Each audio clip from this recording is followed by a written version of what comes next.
يا نور الهلال أقبل تعال فالشوق طال والقلب سما نحو السماء مترنما لا تنقضي أنت. السلام عليكم ورحمة الله وبركاته. إن الحمد لله نحمده ونستغفره ونستهديه ونعوذ بالله من شرور أنفسنا وسيئات أعمالنا. أشهد أن لا إله إلا الله وأن محمدا عبده ورسوله صفيه وخليله وصلوات الله وسلامه عليه وعلى آله وأصحابه ومن تبعهم بإحسان إلى يوم الدين. Amma ba'd. Jamaah yang dirahmati Allah, dan intinya mari selalu kita memberikan syukur dan tahmid kepada Allah Subhanahu wa taala atas semua limpahan karunia-Nya. Terutama pada siang hari ini Allah izinkan kita semua untuk talabul ilmi. Meskipun di tengah situasi Covid-19, kita masih sedang berhadapan dengan satu wabah besar ini, tapi semoga niat baik ini, ketulusan ini berbalas rahmat yang berlimpah dari Allah Subhanahu wa taala. Demikian juga kita berharap semoga Allah segera angkat wabah ini dari kita semua. Amin ya rabbal alamin. Temanya seperti yang disampaikan oleh MC, menyikapi 10 Ramadan terakhir di tengah pandemi. Jemaah yang dirahmati Allah. Mukmin diajarkan oleh Rasulullah bersikap cerdas. Alaika bil kayyis, kata Rasul. Engkau ini harus cerdas. Demikian juga kita mendapati beberapa kali Rasulullah SAW memberikan contoh konkret di mana tetap bisa mendapatkan satu kebajikan di tengah situasi sulit. Datanglah sejumlah orang yang katakan disebut orang fuqara dan masakin ke Rasulullah. Ya Rasulullah, ini artinya aja. Orang-orang kaya puasa, kami puasa. Kami sholat, orang kaya sholat. Tapi orang kaya bisa sedekah dan kami tidak bisa sedekah. Apa kata Nabi? Yang artinya, bukankah setiap tasbih itu sedekah? Setiap tahlil itu sedekah. Dan setiap jengkal anggota tubuhmu itu ada sedekah. Rasul kasih solusi atas kondisi yang tertentu untuk bisa menyamai kondisi tertentu. Orang miskin di Islam berkesempatan sedekah bukan dengan hartanya, tapi dengan tenaganya, dengan zikirnya, dengan lisannya. Bahkan ketika seorang sahabat melapor ke Rasulullah untuk minta didoakan Rasulullah agar sembuh dari penyakitnya, qadarullah ia buta. Rasul bisikkan kepadanya sesuatu, jika ia sabar maka fadilah lebih besar. Kemudian Rasul bertanya, engkau milih yang mana? Sahabatnya berkata, aku memilih tetap. Jadi itu memberikan seluruh pilihan baik pada setiap keadaan apapun yang menimpa kita. Makanya kalau orang yang nggak paham agama, orang komunis misalnya, mengatakan Islam itu kayak candu. Karena di Islam ini orang yang nggak punya bisa bahagia. Orang yang kena musibah bisa bahagia. Bukankah setiap musibah itu mengangkat satu derajat, menambah sekian pahala, dan mengampuni dosa? Ini adalah cara Islam memperlakukan umat manusia, karena manusia selalu mendapatkan satu di antara dua kemungkinan yang ada. Kalau tidak berlimpah kenikmatan, ya berarti sedang diuji. Kalau tidak di atas, ya di bawah. Kalau tidak sedang sehat, sedang sakit. Kalau orang bahagia dan hanya bisa berbuat baik dan bisa menjadi orang saleh, saat semua tercapai, saat bahagia, saat berlimpah, yang separuhnya nanti gimana? Tapi tidak, Islam ini selalu kasih kesempatan siapapun orang, pada setiap keadaan, dia bisa berbuat baik dan dia bisa bahagia. Termasuk yang sekarang menimpa kita semua. Jemaah yang dirahmati Allah, gimana bisa menjalankan 10 Ramadan terakhir yang hampir-hampir semua riwayat itu menunjukkan, dan bahkan semuanya, bahwa Nabi itu i'tikaf di masjid. Sementara sekarang kita ini ada di rumah dan tidak mungkin i'tikaf kecuali memang sangat terbatas, memaksakan diri, dan seterusnya. Jamaah yang dirahmati Allah, itulah gunanya kita belajar. Itulah gunanya kita berilmu. Ada sebuah riwayat dari Rasulullah SAW tentang seseorang yang setiap malamnya baca 1 hizib. Kemudian di salah satu malam, ia lupa, atau karena halangan tertentu, ia tidak baca Quran 1 hizib. Maka karena hal ini, Allah tetap berikan pahala baginya baca Quran 1 hizib. Ia meninggalkannya bukan karena sengaja, tapi ia meninggalkannya karena terhalang oleh keadaan di luar kemampuannya. Ini juga bisa menjadi dasar bagi kita. Tahun ini kita tidak i'tikaf.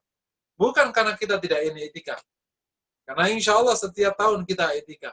Karena kita terhalang dari i'tikaf. Semoga Allah tetap berikan pahala kepada kita. Bahwa kita tahun ini i'tikaf. Bahkan 10 hari. Amin ya rabbal alamin. Jamaah yang dirahmati Allah. Ketika akhirnya kita menjalani 10 Ramadan terakhir. Yang setiap tahunnya gegap gempita dengan kebajikan. Karena ya'takifu fil ashril awakhir min Ramadan. Ia i'tikaf di 10 Ramadan terakhir. Dan ketika kemudian Aisyah bertanya kepada Rasulullah, "Ya Rasulullah, in ra'aitu lailatal qadri madza fa'altu?" Kalau saya melihat Lailatul Qadar, apa yang saya kerjakan, kata Aisyah. Rasul menjawab, "Quli Allahumma innaka afuwun tuhibbul afwa fa'fu anna." Bacalah, Allahumma innaka afuwun tuhibbul afwa fa'fu anna. Yang artinya, ya Allah, Engkau Maha penghapus dosa. Suka menghapus dosa, maka hapuslah dosa. Jamaah yang dirahmati Allah, dari beberapa hadis dan konsep di atas, sesungguhnya banyak sekali cara yang bisa kita lakukan menghadapi 10 Ramadan terakhir saat kita sedang dirundung wabah COVID yang menyebabkan kita harus di rumah, bahkan tidak bisa ketemu siapapun, tidak boleh berkerumun. Padahal banyak sekali kebajikan yang adanya berkerumun, yang adanya di masjid, yang adanya harus i'tikaf di masjid. Oleh karena itu, dalam situasi seperti ini, jawabannya adalah kecerdasan dan keluasan ilmu agar kita tidak kehilangan kebajikan di tengah situasi yang mungkin tidak biasa. Jamaah yang dirahmati Allah, sebelum kita sampaikan, kita kaji apa saja yang bisa kita kerjakan situasi seperti ini, kami ingin menyampaikan tentang hikmah yang seharusnya ditangkap seorang mukmin dalam situasi seperti ini. Tapi sebelum menangkap hikmah, kita harus punya modal dulu. Yang pertama, dalam situasi seperti ini, kita harus husnudzan kepada Allah Subhanahu wa Ta'ala. Tanpa husnudzan, kita tidak bisa merangkak jauh. Tanpa husnudzan, kita tidak bisa berbuat banyak. Tanpa husnudzan kepada Allah, maka kita tidak bisa menangkap hikmah ilahiyah di belakang setiap keputusan. Kenapa kita harus husnudzan? Karena demikianlah perintah Rasulullah. La yamutanna hadukum illa wa yuhsinu dhanna bi rabbih. Jangan sekali-kali kalian wafat, kalian mati, kecuali husnudzan kepada Allah Subhanahu wa Ta'ala. Pada saat yang sama, sungguhnya Allah itu Maha Rahman, Maha Rahim. Allah itu Maha Adil. Dan Allah tidak pernah mendolimi hambanya. Wa mallahu bidzallami lil abid. Oleh karena itu, tancapkan husnudzan kita kepada Allah. Bahwa keputusan Allah yang ini itu pasti baik. Betul, ada sekian teori di teori COVID ini. Ada kesalahan orang makan di Wuhan sana. Teori kedua, teori tentang perang biologi. Teori ketiga, teori tentang berada di negeri Paman Sam sana yang memulai. Teori keempat, teori tentang depopulasi. Karena akan ada the new world order. Apapun teorinya, tetap saja yang terjadi itu keputusan Allah Subhanahu wa Ta'ala. Teori tetap teori sebagai sebuah alasan kita nanti menganalisis dan kemudian kita mengambil sikap. Tapi faktanya dan pada akhirnya keputusan Allah yang berjalan. Allah izinkan makhluk Allah yang namanya corona itu bertebaran. Kemudian menulari banyak pihak. Atas izin Allah. atas izin penciptanya. Dan ini pasti baik. Karena Allah tidak mungkin menzalimi hamba. Itu yang pertama. Dan ternyata, mulai 1, 2, 3, 4, hikmah mulai muncul. Dengan tetap mempertahankan satu proses ilmiah bahwa kita harus menjaga diri dan lain sebagainya, tanpa kita kemudian berlebihan dalam menyikapi, faktanya hikmah ilahiyah muncul. Jadi ini yang pertama ya, yakni husnudzan kepada Allah. Yang kedua, ayo kita buka mata hati kita agar bisa menangkap hikmah ilahiyah. Dan dari situ nanti kita bisa, apa yang bisa kita berbuat di tengah rumah, sementara ini 10 Ramadan terakhir, yang harus memperbanyak ibadah. Dan ternyata hikmahnya luar biasa. Luar biasa. Dari hikmah ilahiyah itulah yang bisa kita coba, kita coba sibak sedikit demi sedikit gitu. Dari setiap keadaan ini dengan panduan Quran, panduan sunnah, banyak sekali kebajikan saudaraku yang diberikan oleh Allah di kesempatan seperti ini atau di kesempitan seperti ini yang tidak bisa dengan mudah kita dapatkan kalau situasinya tidak seperti ini. Takarrub kepada Allah, kesendirian dengan Allah, zikir dalam kesendirian dengan Allah, munajat, muhasabah, perasaan butuh sekali kepada Allah. Semua itu bisa hadir. Tadarruk kepada Allah, bahkan sampai level latihan ridha kepada keputusan Allah. Itu nggak gampang. Latihan ridha kepada keputusan Allah. Kalau keputusan Allah itu kita cocoki, kita senang. Tapi kalau keputusan Allah pas kita nggak cocoki kayak sekarang, bisa nggak ridho kita kepada Allah? Kapan latihan kita ridho? Kalau tidak ada ujian. Nah, sekarang benar-benar ujiannya itu mendesak sekali. Kita nggak bisa keluar, nggak bisa kemana-mana, serancam semua. Bisa nggak ridho kepada Allah? Raditu billahi rabbah, wa bil islami din, wa bi Muhammadin nabiyya wa rasul. Ini hanya sekilas dari hikmah yang bisa kita tanggung. Selebihnya banyak sekali hikmah yang bersifat kosmos. Ternyata alam menjadi tenang, ozon ternyata tertutup, dan banyak sekali kisah-kisah baik dari belakang wabah yang sekarang menimpa dunia ini. Modal kedua, mencoba mencari hikmah. Modal ketiga, luaskan ilmu, dalamkan ilmu. Untuk menghadapi situasi seperti ini, husnudzan, menangkap hikmah, tapi harus ilmu yang cukup. Terutama, kaitannya apa yang bisa kita lakukan, ibadah apa yang bisa kita lakukan, kebajikan apa yang bisa kita lakukan. Tanpa itu, kita akan kesulitan. Saya suka ngibaratin. Kalau seorang ahli silat, itu baru level 1 atau 2, mungkin kalau situasinya longgar saja, dia bisa bermain. Kalau situasinya sempit, mungkin dia nggak punya sekian jurus yang bisa ia kerjakan, karena terbatas. Lain kalau orang yang sangat ahli. Bahkan terjepit pun, dia tetap bisa memainkan perkara. Demikianlah orang yang punya ilmu yang cukup, ilmu yang luas, situasi sempit, tetap bisa mendapatkan banyak kebajikan. Nah, termasuk ketika kita menghadapi 10 Ramadan terakhir. Jamaah yang dirahmati Allah Subhanahu wa Ta'ala. Dari hikmah ilahiyah, dari 3 modal tadi, kemudian ayo kita masuk. Artinya, masuk kemana? Loh, berarti kita tidak sedang kesulitan dong Ustadz, nyari amal baik. Jawabannya, iya. Tidak sedang kesulitan mencari amal baik. Loh, bukankah kita harus i'tikaf Ustadz? Iya, kita nggak bisa i'tikaf, tapi bukan berarti kita kehilangan amal soleh. Nah, gitu. Loh, kalau gitu,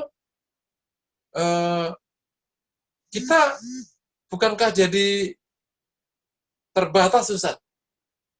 Jamaah nggak bisa, Jumatan juga nggak bisa, apalagi i'tikaf di malam hari. Nggak mungkin bisa. Padahal Rasul itu i'tikaf. Dan lain sebagainya. Terus gimana? Jawabannya, demikianlah. Kalau kita terus mencari kebajikan dengan ilmu yang cukup, ya insya Allah kita akan ketemu kebajikan. Apa itu kira-kira? Kita langsung ke materinya ya. Karena waktu sudah menandakan jam 1 kurang 3 menit. Menghadapi 10 Ramadan terakhir dalam situasi seperti ini yang pertama. Kuatkan kadar iman kita kepada Allah. Ini langsung konkretnya. Kuatkan kadar iman kita kepada Allah sebagaimana pesan Rasulullah, man shoma ramadhana imanan wahtisaban. Sebagaimana pesan Rasulullah, man qama ramadhana imanan wahtisaban. Kadar iman yang kokoh ini menjadikan amal baik meskipun kecil nilainya tinggi. Nah, kadar iman yang kokoh meskipun perbuatannya sedikit akan membuat dia berlimpah rahmat dari Allah SWT. Nah, proses menguatkan iman ini di tengah wabah itu terbuka sekali. Hari ini kalau tidak dengan iman, stres engkau. Hari ini kalau tidak dengan iman, mungkin bisa jauh lebih dari stres. Apa itu? Bisa kena gangguan jiwa. Kenapa? Terancam. Keluar terancam. Megang sesuatu terancam. Ketemu orang terancam. Kesana terancam, kesini terancam. Di rumah saja. Di rumah saja butuh makanan. Makanan dipegang orang. Terancam juga. Kalau bukan karena iman, kita nggak bisa itu. Nah, kita latihan iman. Sampai nanti levelnya bisa thiqah billah. Percaya kepada Allah. Allah akan selesaikan urusannya. Karena Allah Maha Rahman, Maha Rahim. Pertama ya. Yang kedua, tancapkan, kuatkan kadar ikhlas kita kepada Allah. Nah, dengan ikhlas, lagi-lagi setelah iman, amal yang sedikit, nilainya tinggi. Sehingga para ulama sering menyebutkan, meskipun perlu dilihat dengan konteks yang benar ya, 1.000 yang ikhlas, itu jauh lebih utama daripada 1 juta yang tidak ikhlas. Ya, sebenarnya yang benar ya 1 juta yang ikhlas lebih baik daripada 1 juta yang tidak ikhlas, gitu ya. Jangan dibanding ikhlas sama uang. Ikhlas itu bandingannya tidak ikhlas. Gitu. Dengan ikhlas, mungkin 1 ayat itu bacaannya, nilainya ya sangat tinggi. Sering kita dapatkan kisah-kisah kebajikan, terutama dari ulama, dari aulia yang mastur ya, aulia yang ditutupi. Orang-orang baik yang Allah tutupi, yang tampak orang biasa.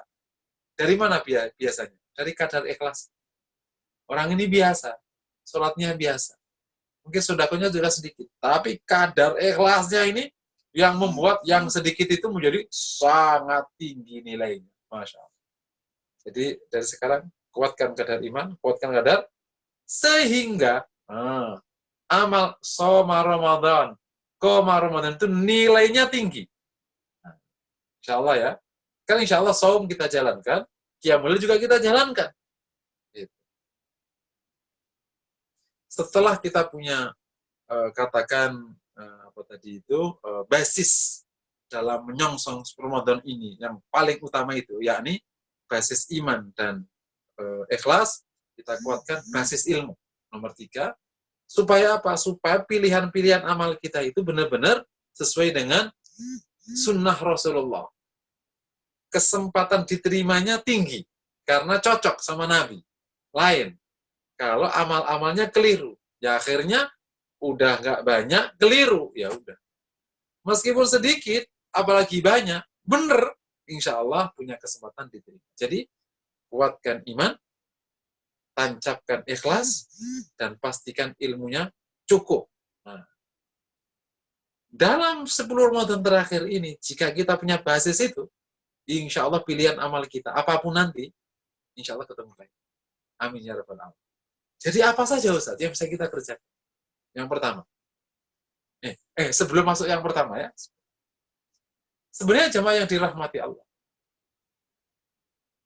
amalan Ramadan yang dikerjakan 10 Ramadan terakhir itu, sebenarnya kan semua amalan Ramadan yang biasa kita kerjakan sebelum tanggal 20 plus itikaf. Ya. Dan amalan Ramadan itu kan totalnya sekitar 9. Ini yang populer ya, tentu yang lain bukan berarti tidak penting atau tidak boleh, yang lain boleh. Tapi yang populer itu kan 9 amalan Ramadan itu. Kita hitung ya, yang pertama shaum, yang wajib. Kedua qiyamul lail. Yang ketiga apa? Taubat. Yang keempat, tilawah Quran. Yang kelima, zikir. Yang keenam, sedekah. Yang ke-8, thalabul ilmi. Kalau dulu zaman Rasul kan jihad. Sekarang ya paling mendekati ya thalabul ilmi atau dakwah. Thalabul ilmi wa dakwah ilallah. Yang nomor 8, i'tikaf. Ini yang nomor 8 ingat, i'tikaf. Terakhir nomor 9, doa. Ya, ini adalah amalan Ramadan yang paling dominan atau yang paling populer di samping amal-amal yang lain. Yang kita di antara 9 ini yang tidak bisa dikerjakan saat kita COVID cuma nomor 8, i'tikaf. Ya, katakan kita ikut aturan PSBB sehingga kita tidak perlu di masjid. Walaupun di masjid bisa mengadakan i'tikaf tapi dengan syarat yang ketat, jumlahnya nggak banyak. Ya kan bisa kan, 2 orang di masjid kan jadi i'tikaf tapi 2 orang aja atau 5 orang tapi jalannya jauh-jauh. Makanya jadi masalah kalau nanti semua orang ikut ya jadi perkara lagi. Akhirnya daripada gitu ya akhirnya tidak diadakan i'tikaf. 8-8-nya ini mesti dikerjakan semua. Dan 8-8-nya ini dikerjakannya sejak awal. Boleh di rumah, boleh di masjid. Tidak ada alasan kita tidak bisa berbuat.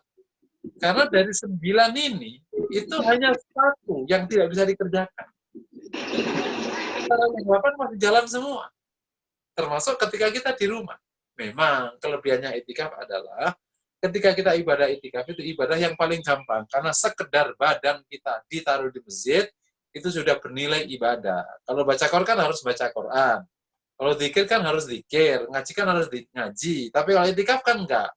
Sekedar badan kita ditaruh di masjid, kita ngapain, itu nilainya sudah ibadah. Itu kelebihan i'tikaf. Tetapi insya Allah, kalau tahun ini akhirnya kita tidak i'tikaf, dan tidak i'tikafnya kita tahun ini adalah karena udzur syar'i, sementara tahun-tahun sebelumnya kita i'tikaf, semoga Allah tetap catat kita dianggap i'tikaf di masjid 10 hari sebagaimana kebiasaan kita di setiap Ramadan. Dikiaskan dengan hadis Rasul tentang orang yang baca Quran 1 hizib sebelum tidur. Kalau menggunakan hadis ini, insya Allah kita punya harapan. Kita masih dianggap i'tikaf pahalanya, meskipun badannya di rumah. Oke. Jadi, 10 Ramadan terakhir, amalannya bisa semuanya, ditambah 1 i'tikaf makna, atau insya Allah ditambah 1 pahala i'tikaf dengan izin Allah SWT. Tetapi, ternyata bukan hanya 9 ini, atau 8 plus makna i'tikaf yang kita bisa raih. Dalam situasi COVID ini, sungguhnya kita bisa mengerjakan hal-hal yang jauh lebih bermakna ketika hari-hari biasa, yang tidak bisa kita dapat di hari biasa, yang tadi sudah saya singgung di dalam hikmah ilahiyah di belakang wabah hari. Jadi, saya ulangi lagi, apa yang bisa kita kerjakan di 10 Ramadan terakhir? Jawabannya, seluruh amalan yang kita kerjakan sepanjang Ramadan, kita bisa kerjakan di 10 Ramadan terakhir, di malam-malam 10 Ramadan terakhir, termasuk malam-malam Al-Qadar. Ya, di samping saum, kita tuh bisa qiyamul lail, betul ya? Kita bisa qiyamul lail. Ya, ini perbuatannya langsung klop, 9, jadi 1. Ya. Apa yang bisa kita kerjakan? Seluruh amalan sepanjang Ramadan bisa kita kerjakan di 10 Ramadan terakhir saat kita menghadapi malam-malam Al-Qadar. Apa saja? Saum, otomatis ya, itu kan siang hari. Kita bisa qiyamul lail. Tetap kan kita bisa qiyamul lail, dan kabar baiknya, qiyamul lail Rasulullah SAW sendiri itu lebih banyak di rumah daripada di masjid. Gitu. Kan yang di masjid cuma 3 hari. Gitu. Sebenarnya cuma sekali kan, cuma sekali, kemudian sahabat ikut, terus sahabat Rasul tetap, yang ketiga tetap, yang keempat Rasul udah nggak mau keluar lagi, karena khawatir diwajibkan. Kemudian dihidupkan kembali oleh Umar, setelah tidak ada kekhawatiran diwajibkannya sholat tarawih itu. Jadi kalau melihat contoh Rasul, sebenarnya sholat malamnya Rasul, ya di rumah. Gitu. Kalau kita mau agak sedikit bermain dalil, tidak kalah utama sebenarnya. Sholat qiyamul lail di rumah itu nggak kalah utama. Apalagi qiyamul lail berjamaah dengan keluarga. Nggak kalah utama sebenarnya. Ya memang ada keutamaan masjid. Gitu. Bukan berarti nanti kalau kita sudah normal, kemudian kita sholat di rumah, ya enggak. Kalau normal ya kita menggunakan fatwa hukum normal. Karena ada kebajikan di luar, yakni syiar, jamaah yang banyak, kemudian dakwah, macam-macam. Jadi mukmin itu memang dalam setiap keadaan untuk dapat gain gitu. Waktu normal ya dapat gain, waktu kayak gini gain. Nilainya mirip-mirip. Namang piawe kan cerdas kan diajarkannya. Pertama tadi apa? Qiyamul lail, di samping saumnya. Kedua apa? Taubat. Loh, taubat di rumah bisa. Gitu. Bahkan bisa jadi dalam kesendirianmu itu taubatnya lebih baik daripada taubat rame-rame. Waktu terbuka masjid, apakah kita bisa taubat rame-rame? Kan enggak, taubatnya di rumah juga. Jadi kita bisa taubat di malam-malam itu. Yang keempat atau yang ketiga ya. Kita bisa tilawah Quran. Bisa nggak malam-malam tilawah Quran di rumah? Bisa. Nomor 4. Zikir. Bisa nggak? Bisa zikir. Sekali lagi, sodako. Bisa nggak sodako? Bisa. Kalau dulu sodako memang harus datang ke orang yang menerima. Sekarang sodako pakai handphone online. Jadi malam itu sodako sekian. Jadi amal soleh. Berikutnya nomor 6. Apa kita? Tolabul ilmi. Ini bisa tolabul ilmi kita. Jadi kalau biasanya ada pengajian i'tikaf, Anda bisa pengajian malam-malam Al-Qadar. Gitu. Ustadznya di mana, jamaahnya di mana. Jadi tolabul ilmi. Nggak kurang cara orang mukmin itu. Apa? Laginya? Doa sudah. Jadi semua bisa dikerjakan. Bahkan ketika kita tidak bisa i'tikaf dan sisanya i'tikaf, dan kita berharap semoga tidak i'tikafnya kita di tahun ini tetap dicatat oleh Allah kita i'tikaf karena kita sepanjang tahun i'tikaf. Masya Allah, semoga ya. Jadi apa yang bisa kita kerjakan ternyata semuanya bisa dikerjakan. Bahkan termasuk i'tikaf tapi hanya mengharap pahalanya. Boleh nggak i'tikaf di rumah? Nggak bisa, nggak ada i'tikaf di rumah. I'tikaf adanya di masjid. Terus kelompok kedua, tadi kan amalan yang sudah familiar. Kelompok amalan kedua yang bisa kita kerjakan sebelum Ramadan terakhir, dan ini menarik kelompok amalan kedua ini. Kelompok amalan kedua ini ada kelompok amalan yang ini menjadi kebutuhan seorang mukmin yang bisa jadi hanya kita bisa kerjakan kalau kita terdesak seperti sekarang. Kalau tidak terdesak, bisa jadi kita nggak mau melakukannya atau nggak bisa melakukannya. Jadi ibarat Allah giring kita kepada satu kebajikan yang memang cara giringnya tampak sekali keras, bentuk wabah. Tapi sebenarnya dalamnya itu bentuk kasih sayang Allah. Karena kalau tidak dibeginikan, banyak mukmin nggak mendapatkan kebajikan-kebajikan ini. Apa itu kebajikannya? Yang pertama, al-faqru ilallah. Semuanya banyak terkait dengan ilmu hati. Perasaan sangat butuh kepada Allah. Perasaan butuh kepada Allah ini penting. Karena menunjukkan kehambaan kepada Allah. Dan hal ini bisa kita dapatkan manakala kita sedang berada di tengah kesulitan seperti yang sekarang. Ibarat kata, kalau akhirnya kita mendapatkan satu maqam di ilmu hati, al-faqr ilallah, sangat butuh kepada Allah, dan jalannya ternyata musibah pandemi ini, kita bersyukur kepada Allah. Sampai segitu kita. Kenapa? Karena kalau kita sampai tidak pernah merasa butuh kepada Allah, itu bahaya besar kepada kita. Kenapa? Karena sudah ada tanda-tanda kesombongan dari diri kita. Dan orang sombong tidak akan mencium bau surga. Nah, kalau kayak gini, berarti sungguhnya ini baik sekali. Dan bukankah situasi seperti ini, di mana kita akhirnya di rumah, perasaan butuh kepada Allah kita itu tinggi sekali. Saya juga mengatakan, hari ini ya, mukmin itu ya bergantung sekali kepada Allah. Ya. Makan, minum bergantung kepada Allah. Sehat bergantung kepada Allah. Kalau semua mengancam, ya kita mengatakan, ya Allah, ini hamba-Mu lemah dan nggak berdaya. Kami serahkan kepadamu semuanya, anak istri kami ini serahkan kepadamu. Sehat tidaknya hanya engkau yang bisa mengurus kami. Kerja nggak bisa, kemana-mana nggak bisa, bisnis tutup, kerjaan berhenti, mau kemana? Allah yang kasih. Mau ngapain coba? Kalaupun ada yang masih kerja di kantor gaji ngalir, tapi kan ancaman kesehatan kemana-mana. Ya Allah, itu baik bos. Gitu. Kalau sampai kita tidak pernah punya hati namanya al-faqr ilallah, itu bahaya. Sangat membutuhkan Allah namanya. Al-faqr. Salah satu makam di tazkiyatun nafas. Dasarnya ya ayyuhan nas antumul fuqara'u ilallah wallahu al-ghaniyyul hamid. Hai manusia, engkau ini sangat membutuhkan Allah dan Allah Maha Kaya, Allah Maha Terpuji.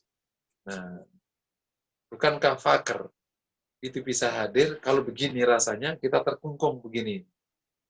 Dalam kesendirianmu itulah engkau akhirnya jujur kepada Rabb-mu bahwa kau ini butuh kepada Allah. Setelah al-fakir, engkau bisa mendapatkan satu kebajikan lagi. Namanya at-tadarru ilallah. Menghibah kepada Allah. Nah, udah kayak gini menghibah nggak kepada Allah? Menghibah. Kita dari rumah menghibah, ya Allah. Sudah sujud tuh mungkin spesialis kan. Kalau kita itu sudah sangat butuhnya kepada Allah ya, dan sangat menghibahnya, mungkin doa aja mungkin nggak keluar itu. Sudahlah sujud aja pada Allah, sudah termenung aja pada Allah, dan kemudian seperti mayit, sudahlah. Hanya Engkau ya Allah yang bisa uruskan. Makanya ada doa. Nastauti'uka Allahumma iyana wa auladana wa ahlana wa azwajana wa aqaribana. Ya Allah, kami titipkan diri kami titipkan keluarga kami titipkan anak kami titipkan istri kami titipkan handai tolan kami, jamaah kami kepadamu ya Allah. Ada doa itu, nastauti'uka Allah. Hanya kepada Allah kita bisa titipkan perkara ini, udah nggak bisa ke yang lain. Ada namanya apa tadi? At-tadarru. Kemudian apa lagi? Al-khusyu. Tunduk kepada Allah. Al-fakr, at-tadarru, al-khusyu. Terus apa lagi? At-tawakkalu ilallah wa tafwid ilaihi. Tawakal kepada Allah dan tafwid kepada Allah, menyerahkan kepada Allah. Bukankah ini baik? Akhirnya naik, kita bisa munajat kepada Allah. Kita bisa takarrub kepada Allah. Terus. Dan ini luar biasa baik. Semoga Allah mudahkan kita ya berbuat baik ya. Dan kita bisa menikmati kondisi ini, justru bisa meningkatkan banyak kebajikan yang tidak bisa kita dapatkan di hari-hari lain. Apalagi terakhir tadi, bisa munajat, bisa mengadu kepada Allah. Kenapa? Ya karena banyak masalah. Karena kita butuh. Setelah munajat apa? Kita bisa at-taqarrub, kita mendekat. Bahkan ada satu lagi poin, al-unsu billah, akhirnya udah kita bisa damai dengan Allah Subhanahu wa taala. Itu bagian dari proses sampai nanti naik, setelah naik sampai bahkan kita bisa menikmati al-mahabbah billah, mahabbah kepada Allah. Saking kita seringnya zikir, kenapa? Karena di rumah terus, sendirian terus, di rumah terus, nggak bisa kemana. Kita nikmati, akhirnya sampai akhirnya kita naik kelas namanya ridho kepada Allah. Kalau nggak ridho mau ngapain sekarang? Coba kita tanya diri kita sekarang. Kalau nggak ridho kepada Allah, cuma ngomel. Kapan sih ini selesai nyawa apa? Semakin sakit kau kalau ngomong kayak gitu. Repot kali hidup nih. Sakit kau kalau kayak gitu. Apalagi misalnya kita ini ngomel-ngomel. Payah nih mah, payah nih. Sakit kau. Justru akhirnya kita harus ridho. Dan kalau ridho, insya Allah semakin sehat. Raditu billahi rabba wa bil islami dina, ya Allah, sama ridha kepada Allah sebagai Rabb kami. Kalau ternyata situasi yang sekarang ini menggiring kita mulai dari al-faqr, terus at-tadarru, terus al-khusyu, at-tafwid, at-tawakkal, terus munajat, taqarrub, terus apa tadi? Sampai level mahabbah, sampai ridha. Kita akan bertanya, nikmat apa lagi yang akan kau cari melebihi musibah ini? Jadi di mata hamba-hamba mukmin, musibah itu bisa dianggap menjadi jalan kebajikan. Dan itu betul.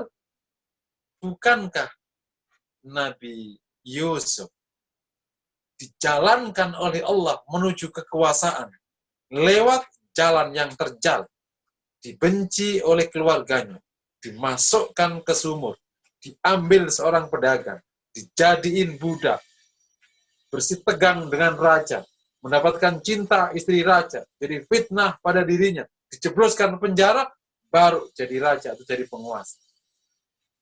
Kesimpulannya, kalau kita mau buat ilustrasi, enak mana kakaknya Yusuf yang tidak pernah mendapatkan masalah itu dan tidak jadi penguasa, atau Yusuf yang punya masalah bertubi-tubi tapi ujungnya jadi penguasa. Masya Allah. Betul kan? Jadi jalan terjal itu ternyata hasilnya baik. Bukan berarti kita ini mengada-ada atau kita mencoba menjustifikasi masalah. Tapi demikian cara orang mukmin. Nah, nanti kalau Allah sudah hilangkan wabah ini, kita akan berpikir lagi normal. Kita akan baik saat wabah, baik pula saat tidak ada wabah. Ajaban ni amril mukmin. Inna amrahu kullahu khair. Mengagumkan hidupnya orang mukmin. Semuanya itu baik. Walaysa dzalika illa lil mu'min, dan itu tidak terjadi kecuali bagi orang mukmin. Jamaah yang dirahmati Allah. Jadi kelompok amalan yang kedua itu kelompok amalan hati yang nanti antum implementasikan lewat qiyamul lail. Implementasi lewat zikir. Implementasi lewat taubat, implementasi lewat tilawah Quran. Tadi ada taqarrub, ada munajat, ada al-unsu billah, ada at-tadarru, ada al-faqr. Dan lebih daripada itu ternyata dalam kesendirian itu ada satu amal yang paling utama, yang fadilahnya besar pula waktu hari mahsyar. Sabatun yudilluhumullahu yawma la dilla illa dilluh. Salah satunya rajulun dzakarallaha fi madrajatihi fafadat aynah. Ada 7 golongan yang mendapatkan naungan dari Allah saat tidak ada naungan kecuali naungan dari Allah. Salah satunya adalah seorang laki-laki yang zikir dalam kesendiriannya, kemudian ia meneteskan air matanya. Nah, jamaah yang dirahmati Allah, di malam-malam i'tikaf, bangunlah malam. Oke? Zikirlah dalam kesendirian. Kalau i'tikaf bisa sendiri nggak? Nggak bisa. Gitu. I'tikaf punya fadilah. Tapi zikir kesendirian punya fadilah. Ambillah ini. Karena engkau tidak bisa mengambil sana, ambillah ini. Saat kau ngambil sana, kau juga tidak bisa ngambil ini. Nah, jadi Allah selalu kasih kebajikan bagi orang mukmin dalam setiap keadaan. Zikir dalam kesendirian. Ini kelompok yang kedua, zikir dalam kesendirian. Jadi kalau apa? Termasuk kelompok urus tadi, kalau kamu bisa zikir dalam kesendirian, mendapat fadilah besar. Jadi kesimpulannya, jemaah dirahmati Allah, apa yang bisa kita kerjakan menyongsong Lailatul Qadar? Yang pertama, kelompok amalan yang pertama, seluruh amalan yang bisa kita kerjakan di bulan Ramadan saat situasi biasa, itu bisa kita kerjakan di malam-malam Al-Qadar saat kita di rumah. Kecuali i'tikaf, dan i'tikafnya kita harapkan kepada Allah, semoga kita tetap dikasih pahala i'tikaf, meskipun badan kita tidak di masjid, karena kita sudah menghidupkan malam hari dengan cara lain. Dan karena kita setiap tahun insya Allah sudah i'tikaf, semoga kita masih dianggap i'tikaf oleh Allah Subhanahu wa Ta'ala. Ya.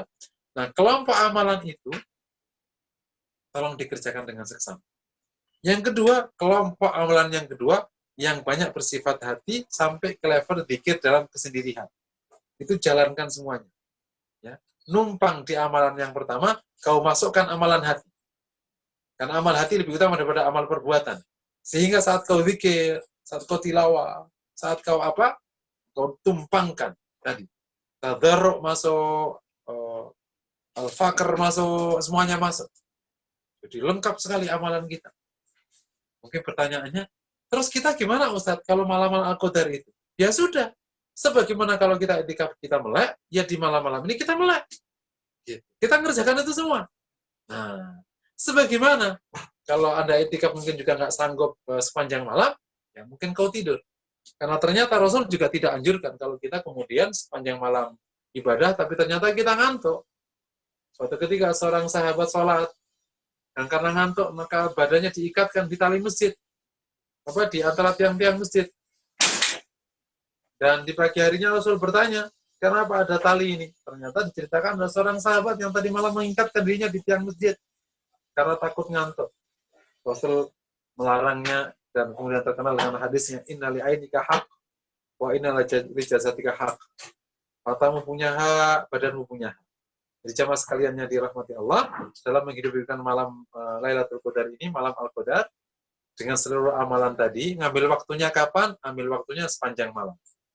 Kalau kau ngantuk, tidurlah sebentar. Dan supaya tidur kita ini nilainya ibadah, niatkanlah, ya Allah, aku tidur mengikuti anjuran Rasulullah. Nah, gitu. Jangan langsung tidur. Ya. Jadi apa tadi? Kerjakanlah seluruh amal tadi, kelompok A sama kelompok B, sepanjang malam-malam 10 Ramadan terakhir. Oke, sepanjang malam, sebagaimana kayak kita i'tikaf. Dan kalau kita ngantuk, tidurlah. Dan niatkanlah untuk mengikuti perintah Rasul. Ya Allah, aku tidur, ikuti perintah Rasulmu. Karena kami tidak boleh ibadah saat kami ngantuk.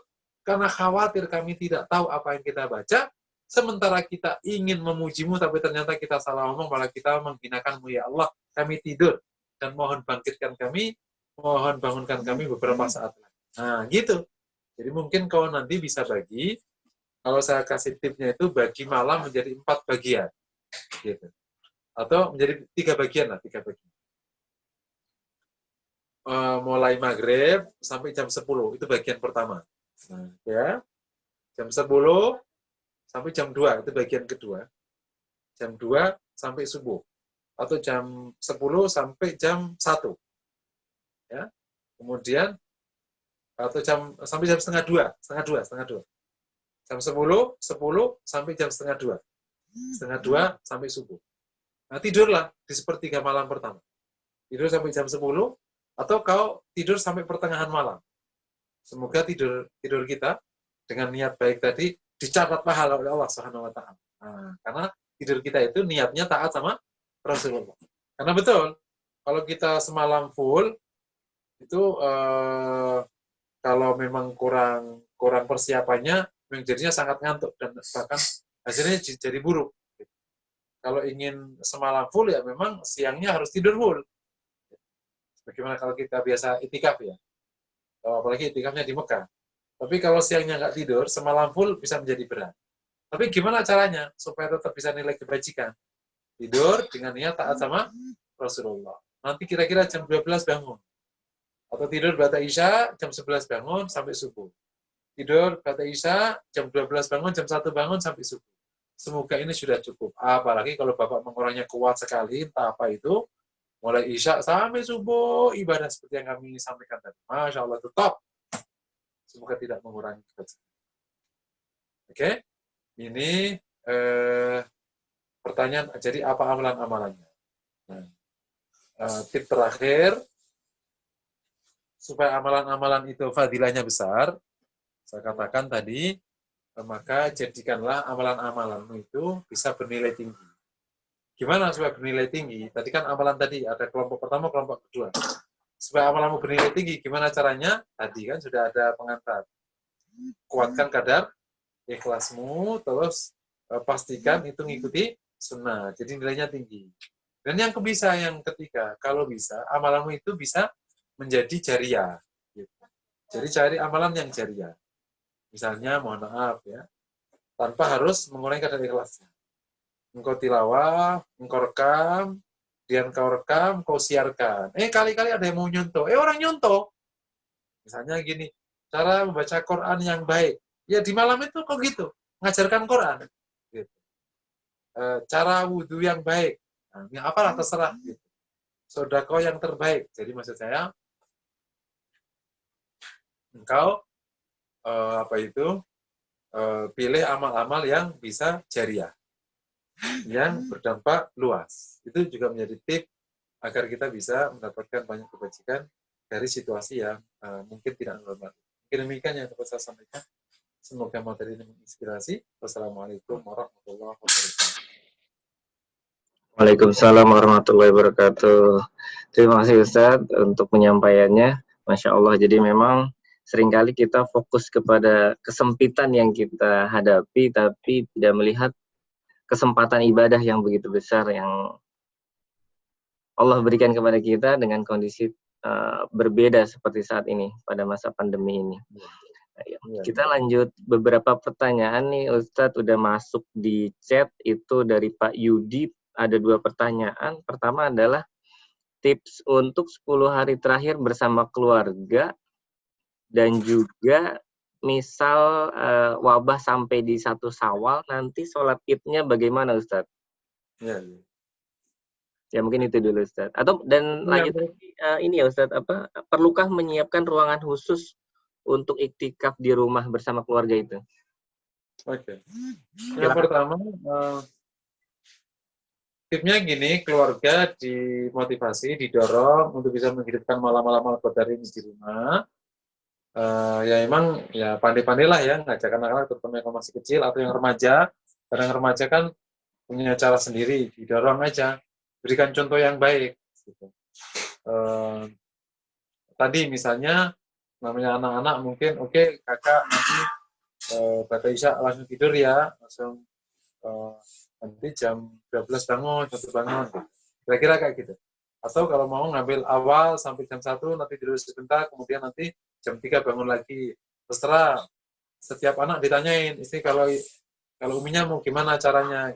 Nanti lihat, oh insya Allah sudah ada lebih dari sepertiga malam yang bisa tak pakai ibadah. Semoga itu sudah cukup bagus. Apalagi sampai 2/3 malam udah ibadah, oh bagus sekali.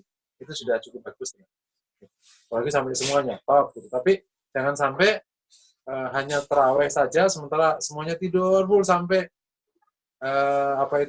sahur, ya itu sayang. Minta masing-masing punya jadwalnya, kakak bisa gimana. Tapi kemudian yang kedua saling membangunkan, saling mengingatkan. Saling membangun, saling mengingatkan. Terus berikutnya, dan amalannya apa saja tadi yang saya terangkan tadi amalannya semua. Terus kalau sampai 1 Syawal kita enggak, sholatnya gimana? Sholatnya di rumah. Di rumah. Dan kalau bisa khutbah. Kepala keluarganya khutbah. Boleh. Gitu. Dan saya nanti kan sholatnya sama keluarga dan saya khutbah di rumah. Nah, cuma di kompleks saya akhirnya khutbah saya akan direkam di Zoom, didengerin para jamaah di rumahnya masing-masing. Boleh aja begitu. Saya khutbah dengan jamaah saya. Siapa jamaah saya? Ya anak saya. Ada Sena, ada siapa, ada Aska, ada Ariko, ada Nabila, ada Uminya. Nah, itu jamaah saya. Sama tetangga saya yang dempet garasinya. Nah, itu kali sudah diatur. Ada tetangga saya yang garasinya dempet, saat nanti saya gabung sholat Id, tapi dia di rumahnya, saya di rumahnya, tapi insya Allah masih dapat karena suaranya masih dengar kan. Terus nanti khutbah Id, khutbahnya disiarkan lewat Zoom ke seluruh komplek. Yang dengerin alhamdulillah, yang tidak ya sudah. Gitu. Tapi secara umum kan dengerin khutbah kan tidak ada syarat harus satu majelis dengan imam kan. Dengerin khutbah Jumat sekalipun kan nggak ada syarat satu majelis dengan imam. Gitu. Dimanapun sah dengerinnya. Apalagi ini sholat sunnah agak longgar kan. Yang berikutnya kalau mau nyediain ruangan khusus di rumah, itikaf nggak bisa di rumah, nggak ada itikaf di rumah. Itikaf adanya di masjid. Yang di rumah itu ya tadi ibadah-ibadah sendirian. Gitu. Semoga punya nilai tersendiri dan kalau kita sudah terbiasa itikaf, semoga Allah catat kita sebagai orang yang mu'takif di tahun. Gitu. Kalau secara fikih nggak ada itikaf di rumah. Tapi kita tidak kehilangan amal saleh, bukan berarti kalau nggak itikaf kehilangan amal saleh kan? Kita masih punya amal saleh yang cukup selain itikaf.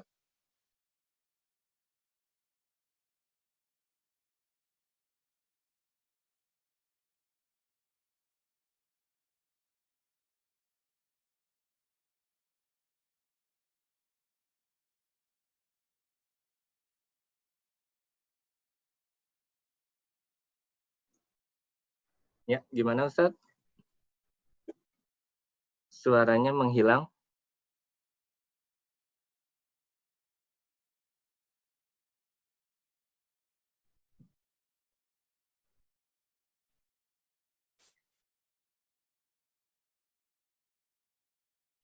Ya, kita tunggu Ustadz untuk kembali bergabung, mungkin sedikit terputus.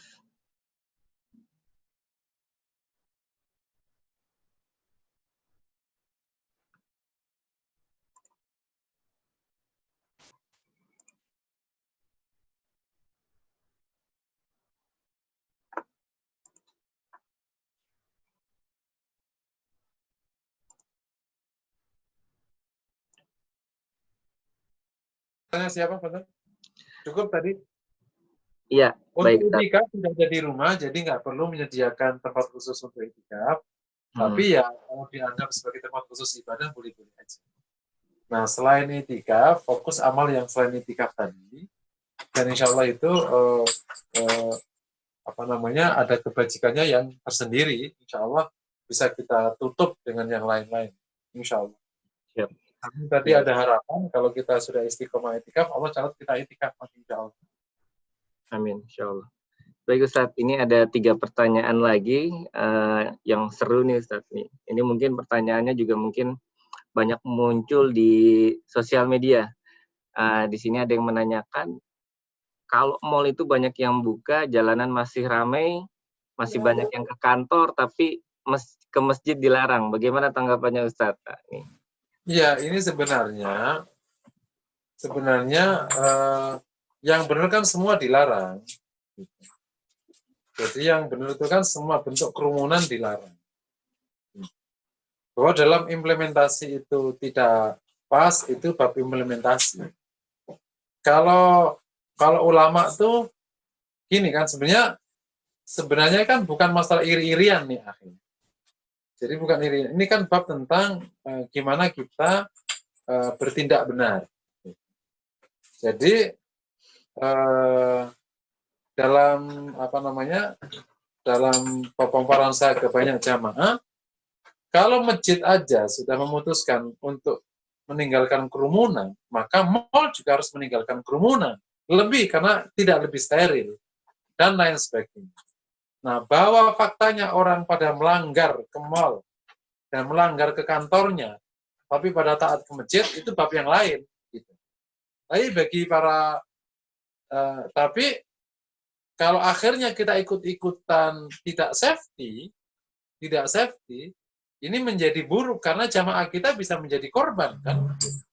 Ibarat kata kalau dalam konteks membangun peradaban, masjid telah mengambil peran benar untuk menjaga manusia, menjaga umatnya, gitu.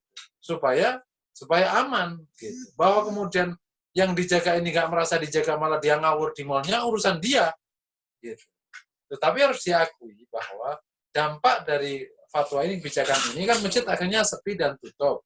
Yang bisa jadi memiliki dampak terhadap syiar agama, itu diakui.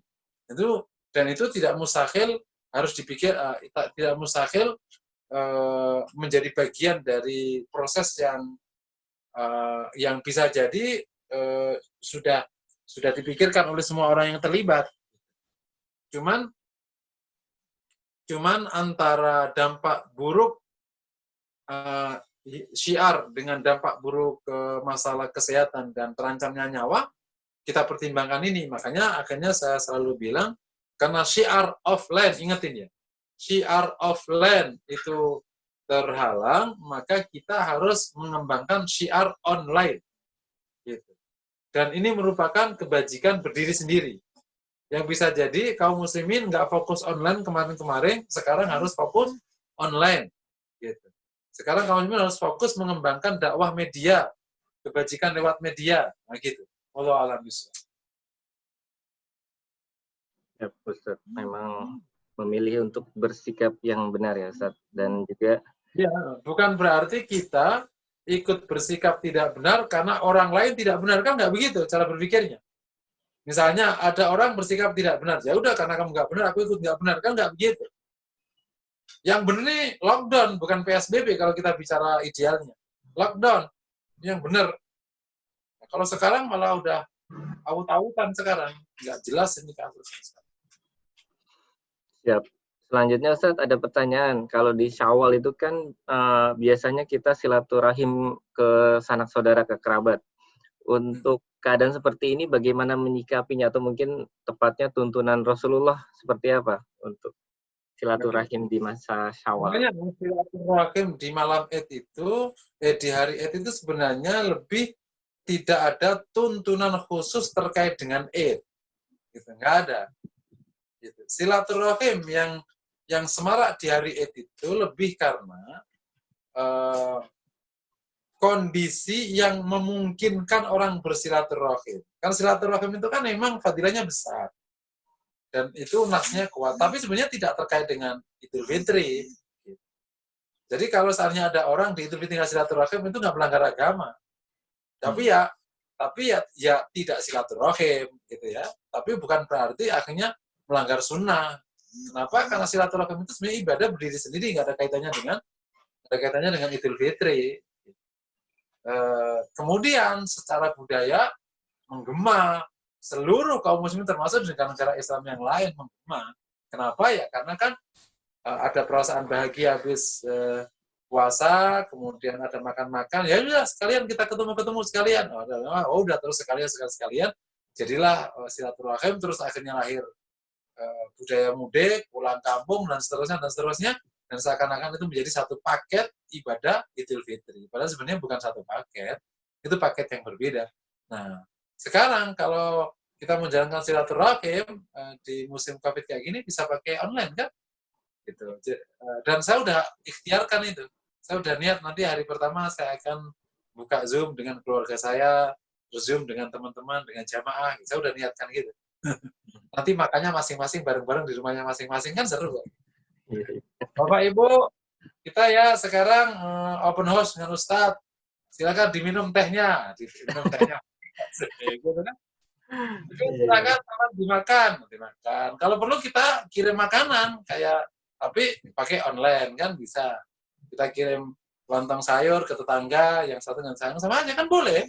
Insya Allah safety masih aman kan, sama-sama sehat kan, nggak sakit kan. Nah, akhirnya kita makan lontongnya tetangga. Habis itu Bapak Ibu sekarang kita silaturahim ya, gimana kabarnya kita makan lontong bareng-bareng kan?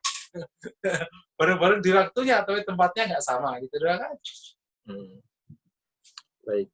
Saya meskipun generasi kolonial ya, bukan milenial, saya udah familiar banget dengan situasi ini. Mungkin kalau setiap hari akhirnya online ya. Ya. Karena setiap hari itu bisa 4 kali kan online, 4 kali. Belum lagi yang rapat-rapat. Jadi ya. Baik Ustaz. Lalu ada pertanyaan mungkin ini untuk bapak-bapak, banyak yang gusar nih Pak Ustaz. Udah 2 bulan kami tidak sholat Jumat di masjid. Bagaimana menyikapinya? Apa bisa sholat Jumat di rumah bareng keluarga Ustaz? Pertanyaannya seperti itu. Kalau Jumat ini memang kita juga sedih sekali ya, tidak bisa Jumatan hampir 2 bulan. Tapi ya karena udzur syar'i, insya Allah maafu ya, Allah maafkan kasus ini. Dan kalau Jumatan di rumah juga tidak diizinkan. Meskipun memungkinkan kalau secara fikih madhab. Kalau kita bicara fikih madhab itu, Jumatan yang mensyaratkan 40 orang itu kan Imam Syafi'i ya. Dan mensyaratkan di satu kampung harus ada 1 masjid, itu Syafi'i ya. Madhab yang lain, boleh 1 kampung 2 masjid. Jumatan berdua, bertiga, boleh. Gitu. Sebenarnya kalau mau Jumatan di rumah, sebenarnya kalau secara fikih memungkinkan. Cuman mungkin ini kalau diangkat kan menjadi perdebatan panjang kan, karena masyarakat itu tidak semuanya siap. Oleh karena itu MUI mungkin memilih fatwa tidak Jumatan daripada Jumatan di rumah masing-masing. Karena khawatir kalau nanti Jumatan di rumah masing-masing akan menjadi presiden buruk, begitu COVID hilang, tetap aja nggak ada Jumatan di masjid, Jumatan di rumah masing-masing kan jadi perkara. Iya. Tapi kalau seandainya ada 1-2 orang nanya, ya mungkin aja. Sah Jumatan di rumah. Siap. Itu dengan ada jamaahnya ya, mungkin punya anak balik 1, itu cukup misalnya. Baik, mungkin terakhir nih Ustadz ya, dari Mas Tansil itu menanyakan, sudah qiyamulail tarawih dan witir di malam hari, kemudian bangun lagi untuk malam tahajud, apakah itu dicontohkan oleh Rasulullah? Kalau bentuknya gitu ya enggak, Rasul enggak gitu, kalau dicontohkan kayak gitu. Tapi perbuatan itu boleh, dasarnya tidak selalu diperbuat Rasul. Ingat ya, dalam kita berpikir agama, perbuatan itu boleh, tidak selalu dasarnya Rasul melakukan. Karena untuk menjadi boleh, dasarnya bukan hanya perbuatan Rasulullah, tapi bisa jadi pernyataan Rasulullah. Bisa jadi dalil umumnya Quran.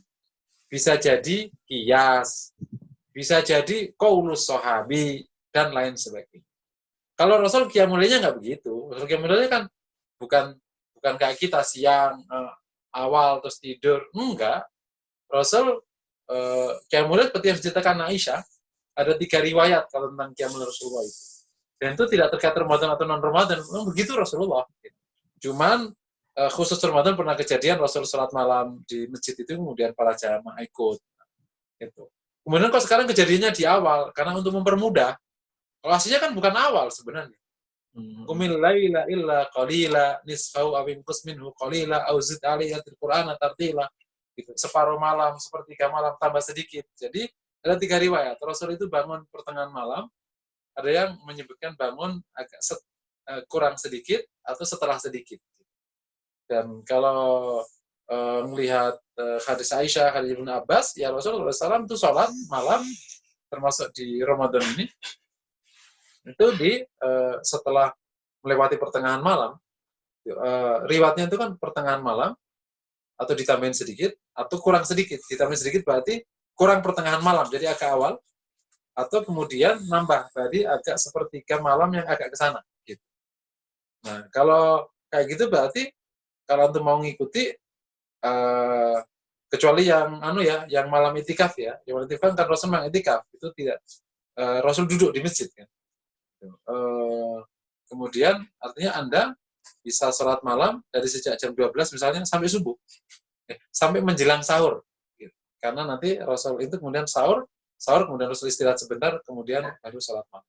Jadi kalau ditanya apakah kalau kita sholat ini kemudian kita mau dicontohkan Nabi nggak begitu tarawihnya. Tapi boleh. Kenapa boleh? Karena di bawah naungan hadis umum. Sholat lail 5 tenama. Sholat malam itu 22. Jadi ya kapan saja. Ibnu Umar mengatakan boleh. Orang yang sudah sholat tarawih kemudian dia bangun sholat malam lagi boleh. Fatwanya Ibnu Umar. Dan karena ini kaitannya dengan ibadah, sementara itu pernyataan sahabat, maka fi hukmil marfu. Urus sahabi bisa menjadi dasar hukum. Wallahu a'lam. Tapi nggak perlu witir lagi kalau sudah witir tadi di awal. Wallahu a'lam. Baik, terima kasih Ustadz atas penjelasannya. Alhamdulillah, kita sudah menunjukkan jam 1.46, melebihi waktunya, tapi teman-teman antusias Ustadz, jadi banyak yang bertanya. Insya Allah mudah-mudahan menambah ilmu kita. Kan ngaji online ya, nggak berkurang insya Allah. Iya. Nggak berkurang, kualitasnya nggak berkurang, waktunya itu efektif. Saya jadi nggak perlu menghabiskan waktu 5 jam ke tempat pengajian, saya udah di rumah dulu, plek dah.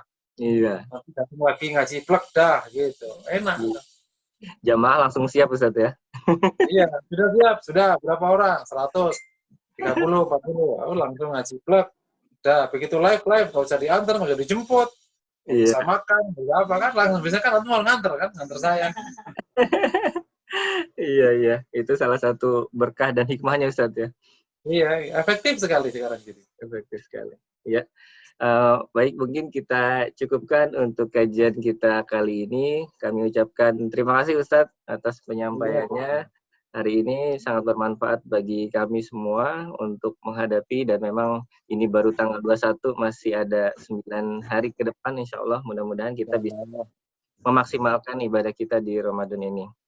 Demikian kajian kita kali ini. Terima kasih Ustadz Muhsinin Fauzi dan juga teman-teman dan juga yang lain. Kami ucapkan terima kasih. Mari kita tutup dengan baca istighfar. Astagfirullahaladzim. Dan doa penutup majelis. Subhanallah Terima kasih untuk semuanya. Wabillahi taufik wal hidayah. Assalamualaikum warahmatullahi wabarakatuh. Waalaikumsalam.